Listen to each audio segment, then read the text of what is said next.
Welcome everyone to this Let's Play of Kerbal Space Program 1.1.3, also known as Turbocharged. Now you'll remember from the previous episode we had a rather nail-biting and nerve-wracking descent and landing into the basin of this crater, and there was me thinking it would be nice and flat.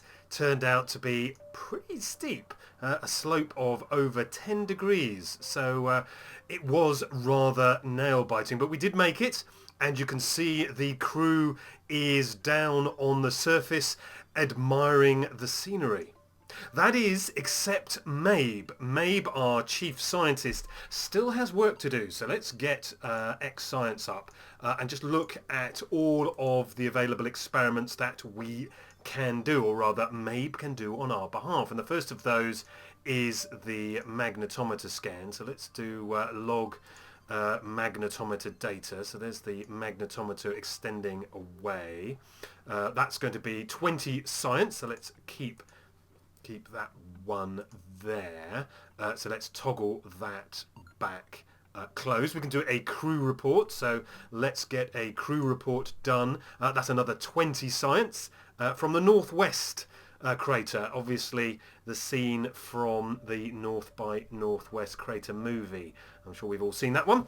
So let's keep that experiment. Next is the laser imager. I think that's this one down here. So let's collect laser data. You can just see it narrowly missing the Poodle engine there, but that's another 24 science, so let's keep that one. Next on our report is an EVA. We'll do the EVA in a minute. First we will do a temperature scan. Now, I think the temperature scan is crammed in up here, so let's log the temperature. So that's going to be 32 science if we recover it, which we hope we will do. Next on our list is the X-ray diffraction scan, and that's the device down here. So let's collect X-ray data. You can just see, there we go, you can just see the sensor drop down. And analyzing that should give us further science. That gives us another 40 science. Apparently the dark surface of this crater is composed of various iron and magnesium-rich basaltic minerals, along with a relatively high concentration of magnetite and olivine. I'm sure we all know what to do with that information. But it is 40 science, so let's keep that. Atmospheric pressure scan next. I think that's in there, so let's log that data. That's another 48 science if we retrieve it, so let's keep that. Mystery goo. We've got two mystery goo canisters. Let's just use this one. So we'll observe this mystery goo. That's another 40 science. There is a dribble more we could collect. So we'll get Mabe onto that a little bit later. So let's keep that experiment. Gravity scan. I think that's this one here, gravioli detector. So let's log gravity data. That's 80 science. We really are hoovering up the science, or vacuuming up, depending on how old you are and what type of vacuum you had as a kid. So let's keep that experiment. And lastly, we have surface samples. We have two reasons to get Mabe out and about. So let's do an EVA. So we can do an EVA report near the crater. That's going to be 24 science. So let's do that. And let's now get ourselves down and grab ourselves a surface sample. While we're there, some of these experiments can be reset. So let's collect the science and restore the experiment. So let's do that one. That is a resettable experiment. The temperature scan can be done as many times as we like, but we can collect data from some of the other devices. So can we collect data from here? And we don't want to disassemble it. We want to collect. Let's take that data. There we go. And we can probably take this data as well. So there we go. So let's just drop the last few meters down to the surface. There we go. A very happy Mabe there. We can now take Another EVA report apparently, but it's probably because we haven't yet sampled it, stored it. I'm thinking about taking a surface sample. Surface samples are actually very valuable. They're 120 science. So let's collect ourselves that and also save that for future use. And you also get quite a lot of experience if you plant a flag. Now I've made sure that all of my Kerbals have already planted flags. So let's get Mabe Kerman to plant the final flag at this location and name ourselves a site. So this is Mabe's what do we call it? Mabe's crater, because he did rather do all the science here. Let's see if we can spell it right without two C's. So let's call this Mabe's crater. Just Mabe's crater, really. So let's put in a little bit of text. Mabe was here.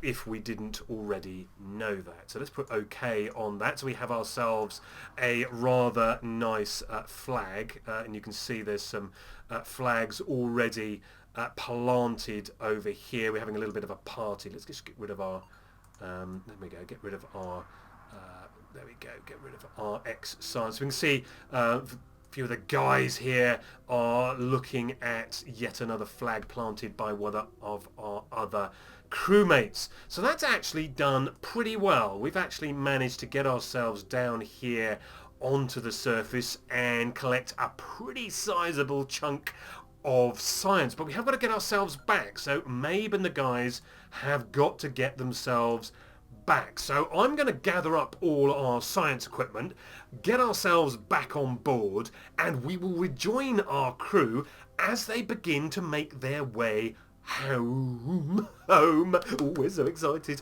We're going to be getting our way home to Kerbin. See you in a minute. Well, you rejoin us just as we're getting the last of our crew members on board. This is our pilot, Danput Kerman. So let's just get him on board. There we go. Danput is now in the crew seat in the cupola module. So let's just retract our two mobility enhancers for the journey home. So let's just get those two away. There we go. So it's about time we left this rather grey and desolate location for the exciting journey home back to Kerbin. So let's get ourselves ready. Let's get SAS on, get Z on the way, and get ourselves turned over to the 90-degree mark. There we go. So let's get ourselves turned right over. There we go. Get the gear up, and then let's get into map view. So we don't want to go too high. We're about 6,000 now. So we want to conserve as much of our fuel as possible. So there we go. 12 should be enough. Let's get ourselves a maneuver and use the precise maneuver circularize function to give us our circularization maneuver, and then of course use KOS to run our node command. So there we go, running our node script. Let's get ourselves turned around towards our node. There we go. So we're pre-aligned towards our little blue node marker. Estimated burn is 33 seconds in about 1 minute and 30, so about 90 seconds to go.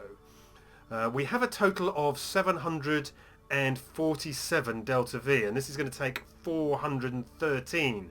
So we're going to be pretty tight on getting home. So let's see how well we can do. So the script has just locked us in. We have until T-minus 17 before the actual maneuver will take place. So let's just use the wonderful time warp function to bring us a little bit closer to our nodes. We've got 30 odd seconds, 20, so let's slow time right down, and let KOS do our maneuver. So let's just zoom out. We're centered in on the Mun as it is. So there we go, it's burning away, already getting through our delta V pretty promptly. So that's about a third of our delta V burnt already. There we go, about half.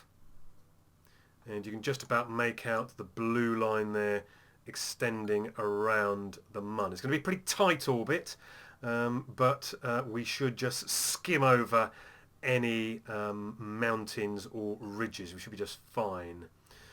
So there we go, last smidgen gone, there we go. Just 1 and a bit delta V not burnt. So that's 1 and a bit delta V we have left to use. So it's about time we set up a manoeuvre to get home. So let's see. Getting home is all about going faster backwards. So let's get ourselves a manoeuvre, say, about here. No idea where it actually needs to be.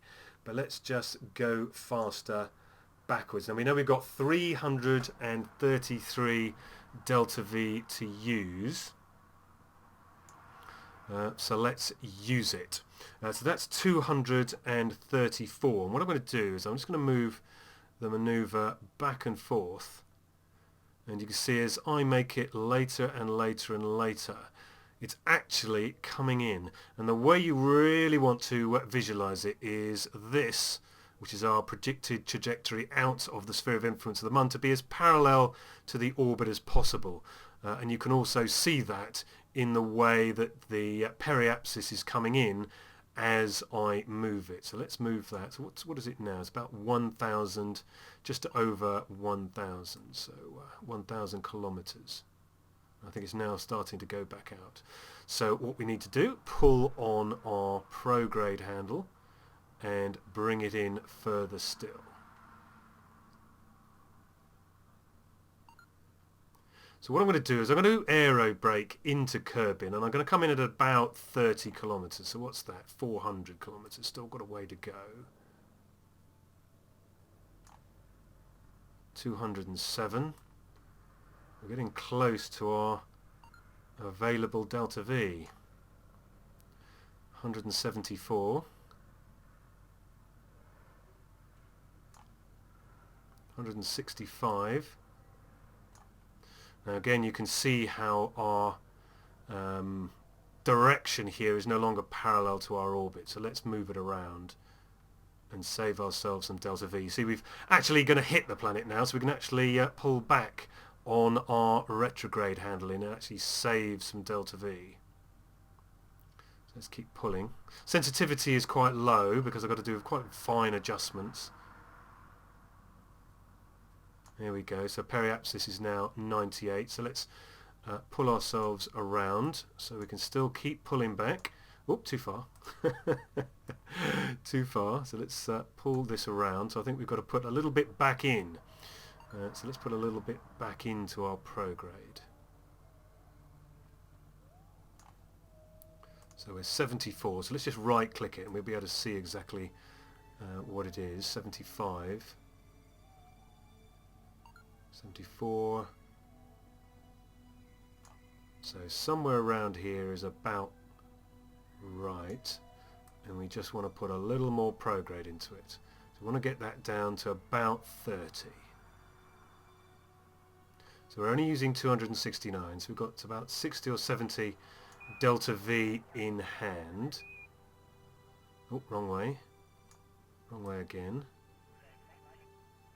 Keep this coming down.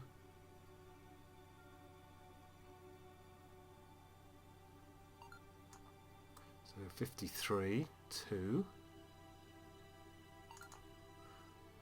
Need to give a little more prograde to it. Getting roughly where we need to be. 35, 31. And let's just reposition the node to be as efficient as possible. There we go. So that's about 30.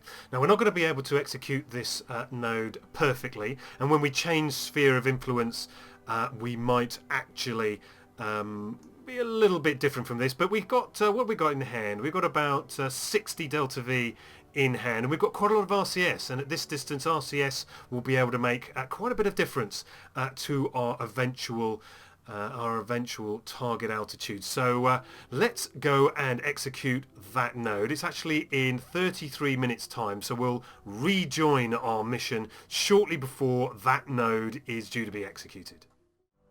Now, before we leave the Mun, we do actually have a contract, and I've completely forgotten about this. This is have a Kerbal go on EVA in orbit of the Mun. So it should be relatively straightforward just to get Dan put out onto EVA. There we go. We've achieved that goal. So let's just close away that. I don't think we can get an EVA report from here, can we? Yeah. No, we've already done it. So let's discard that and get Dan put back on board, because it's about time we left the Mun. So let's get KOS out and just run our node script. We've got the node already programmed in. It's 271 meters per second. We're going to be pre-aligning, or rather locking in the alignment at T minus 70. So let's just rotate around and lock in the blue maneuver node there. So we've got about 2 minutes to go. So let's just move on time just a little bit to get around to 1 minute and 10 when our KOS script will lock in that particular node. So there we go, 1 minute 12. Should see a little nudge on, there we go, a little nudge there on the node as we lock it in. Now we're going to be doing the maneuver on T minus 10, so again we can just use a little bit of I was going to say time lapse, time warp to bring us forward to the 10-second mark. So there's 20 seconds. Just drop us out of time warp. Down, and 10 seconds. There we go. So engine fires. Danput has his pedal to the metal. We're already through about a third of the burn, through a half. This Poodle engine out here at the Mun is actually quite powerful. Pretty good thrust to weight ratio there of 10. There the camera flips. We are now out of the orbit of the Mun and on our way back. So that's at 0.9 of a delta V there was left over at the end of that burn. So let's close these windows up and just pop back out into map mode. Is that the crater we were in? I think that might actually be the crater we landed in. So we've done at least one full orbit of the Mun there. I think that counts as orbiting. Let's just pop back out into map mode. Or was it this one we went into? Well, we were there. We can say we were there. Danput and the guys and girls were all there on the surface. We have a screenshot to prove it. And we are now going to be returning to 34 kilometers above the surface of Kerbin. That actually might be a little bit high. So when we get out of the sphere of influence of the Mun, which we'll do by clicking on that little handy handle there. Just click away for a moment. Click on that rather handy handle. We'll pop out of the sphere of influence of the Mun and just double check what the resulting periapsis would be. So we're just passing through the change of sphere of influence now. Shouldn't be long.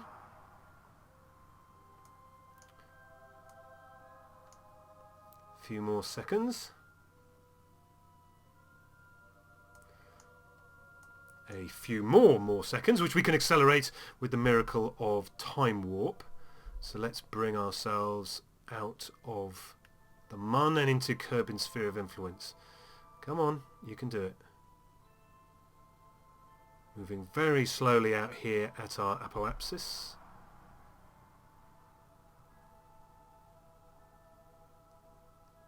And there we go. So our final periapsis height is going to be 34. So that's a little bit short. So what we can do is just turn ourselves around. Where we go? There we go. There is Kerbin. There is Kerbal, and just in the sort of dark shadows there, you can just see the dark side of the Mun. So I'm just going to use a little bit of RCS, I think, to bring us in towards the surface of Kerbin. So let's just make sure, there we go, tap on the H key while we're pointing in towards the surface of Kerbin. Just a few gentle taps brings us down, there we go, to a Kerbin periapsis of 29 kilometers and change. 29 kilometers and change. So with us now tumbling back towards Kerbin, let's just warp to a point somewhere here on the return journey where we can watch our fiery return of doom and see how well our luxury Munliner survives the fiery return of doom. We can see the Kerbin there rotating rather nicely. That's the Kerbin Space Centre, just there, Kerbin Space Centre, KSC, just here, just about to see the sort of beach here, and there's the sort of second runway. I think it will probably have rotated away by the time we reach our periapsis, so I think we're going to be landing probably here somewhere in the water. But let's see where we are. We're 780 odd kilometers away. There we go. There we are. So I think it's about time we turned ourselves around and faced retrograde. There we go, and prepared ourselves for our return. So let's just use time warp to bring this down to about 100. So there we go, 700 kilometers, 600, 500 coming through now, 400, 300, 200, just drop time warp down a little bit.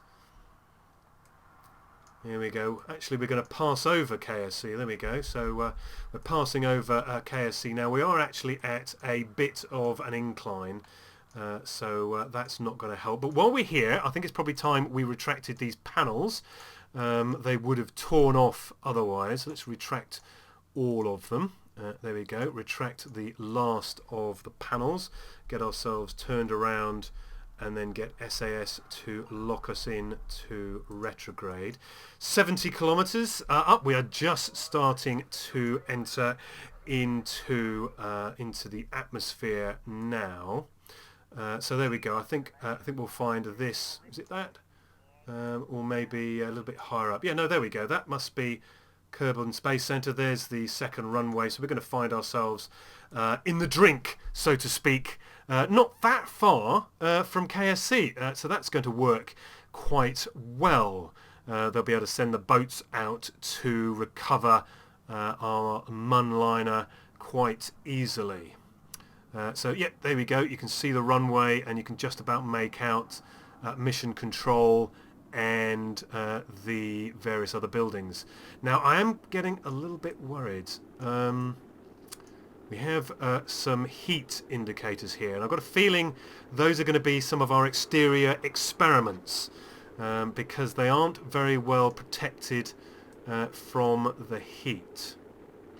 So we could have some explosions. And I know how some of you like explosions. Orbiter is always saying that explosions are a good thing, and Ailwick thinks that I really need more explosions to brighten up my day. There we go. There's the second runway there. Hopefully they will be sending out some rescue planes right now as our indicators of fiery doom go redder and redder.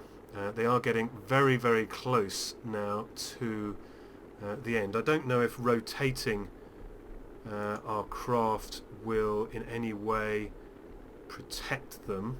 We can't really see. Maybe if I turn them right around. No. I think I'm just making other parts hot now. So we are about to get some fiery doom kind of explosions. Something's definitely going to go right here. Hopefully that's not our engine. That could be a very big explosion.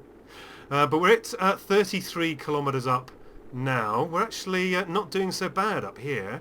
They seem to be cooling off a little bit. Maybe that rotating has hidden them away a little bit behind other parts. We still have 2,800 meters per second through surface velocity. That's not really dropping very quickly. The KSC is disappearing over the horizon as we go across the ocean here. We have come in relatively shallow, so we are going to be going across this sort of middle part of the atmosphere for quite a long period. So it is going to give our parts an opportunity to heat up quite a lot. So thankfully we did extract the experimental data. Thankfully Mabe did do his job retrieving that data. So that data is all very safely in the Cupola module for later extraction. So thanks very much, Mabe, for doing your job. I think this is time for Orbiter to do his. Orbiter, the Welsh engineer, is monitoring these temperatures very, very closely. It looks down here, if you look down bottom left, you can see there is some overheat on the engine. So one of these indicators, probably this one, is the engine. But it is just sort of, I think, slightly moving down. So I think we might be doing okay. We're coming down to about 2,000 meters per second. If we get down to less than 1,000, we're doing pretty well. At the moment, we're still up at 27 kilometers in the atmosphere. We're still skimming over the surface. But there you go. You see the camera has now flipped, which means, as you can see here, we do have a periapsis inside the planet. So we are definitely going to land. And at this rate, we might actually make landfall, and I don't know if that's good or bad. Certainly if it's a relatively flat area, we can use the landing legs to absorb some of the landing, because water on Kerbin is surprisingly hard. It can be a surprisingly hard landing. So let's see if we can make it perhaps to this shoreline. Periapsis is now well inside the planet. Time to apoapsis, 20 minutes. Time to periapsis is another 10. So we are skimming quite shallow. But you'll notice these temperature gauges are now coming down, so our experiment may well survive. And at this rate, we may find ourselves in this ocean right over here. So our rescue planes and ships are going to have quite a way to go. As you can see down here, bottom left, the overheat on the engine now is almost zero. As is our fuel, as is our delta V. We had just 63 delta V left over, so we were pretty tight. So again, Mabe, thank you very much for doing your job and doing the calculations there. Surface speed is now 1,700 meters per second. Looks like we might well be landing in this particular drink. So our idea of landing here is probably not going to work out. As long as we don't land in these mountains, I think we'll be okay for not landing in the mountains. That should be fine. 1,600 meters per second, going down to 1,500 now. All of our crew seem a lot happier now that they are back within the atmosphere. Obviously, being in a ball of fiery death doesn't seem to be worrying any of our crew right now. That all seems to be perfectly okay. I'm not sure that I would think this was okay. Down to 1,400 meters per second, passing over this range of mountains here. Again, I don't think we're going to make it onto this beach, so we are going to be making a water landing much further away from KSC than it first appeared. We're down to 1,200 meters per second.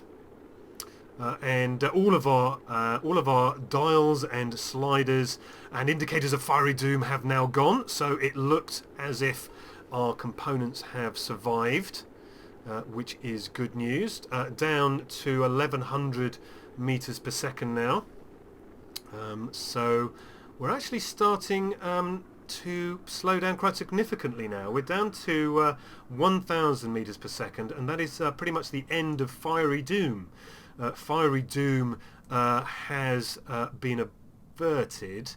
Now we just have that thing called crashing to worry about. Might yet land on this hilly peninsula. I'm not sure that's such a good thing. Parachute indicators over here are still red, so not yet ready to deploy. We have a total, how many did we have in the end? 6 or 8 parachutes. So we should have plenty of parachutes. Now I'm sure you're all shouting at me, I could go into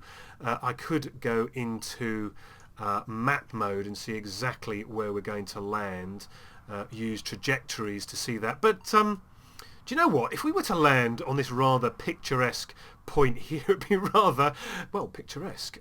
So 300 meters per second. The parachutes are now ready to deploy. So do you know what? I'm going to deploy them. So let's get all of the parachutes out and see if we can bring ourselves down.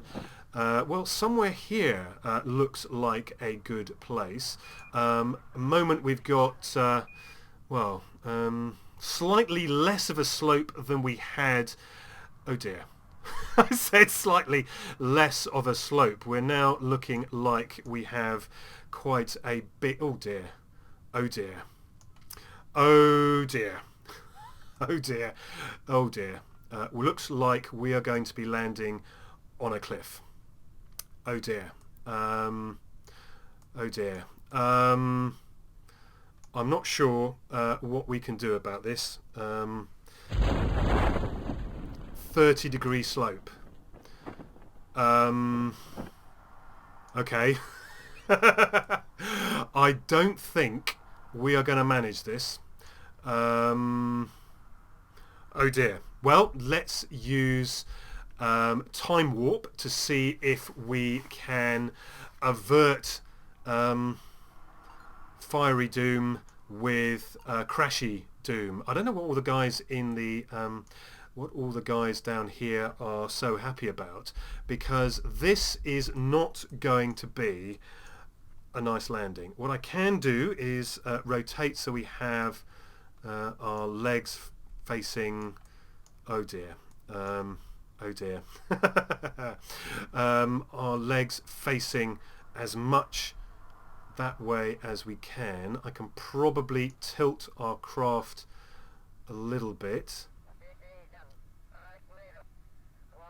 And no, it's not going to stay up. It's not going to stay up, but we're down. Well, we are down, and we are not sliding down. Oh, we are. Oh dear. Are we sliding? No, I think we've stopped. Whew, jeez. Well, we have made it down. It seems that Fiery Doom was averted, as was Slopey Doom. As a bit of an epilogue, we did manage to get our crew safely back from that rather precarious position, and I thought it might be an idea for us to look through all of our data. We did get rather a lot. We got 453. Now, if you'd done a lot of biome hopping, if we'd managed to get ourselves a rover and gone around all of the biomes, we could have got a heck of a lot more. But we did get 453 for a total haul. Now we have 2,053 science outstanding. We got crew reports, mystery goo reports, laser surface scans, a whole host of lovely data. To see the surface sample, 120 data. That was excellent. We got 80 data from our gravity scan. As far as parts were concerned, we did get 80 parts back. We were 413 kilometers from the KSC. We did therefore get back 62,000 funds for our luxury liner. And of course we got our heroic crew back. Valentina, Bill, Tanra, Bob, Orb T. Kerman, Tamthy, Mabe, and our heroic pilot, Danput. Notice that a few of them got leveled up, including Danput, Mabe. We got Tamthy to level 2, and we got Orbator, Orb T. Kerman, up to level 1. So I think that was actually a job well done by an excellent crew. So with that said again, I'd like to thank you for watching, and I do hope to see you again very soon. Take care. Bye-bye.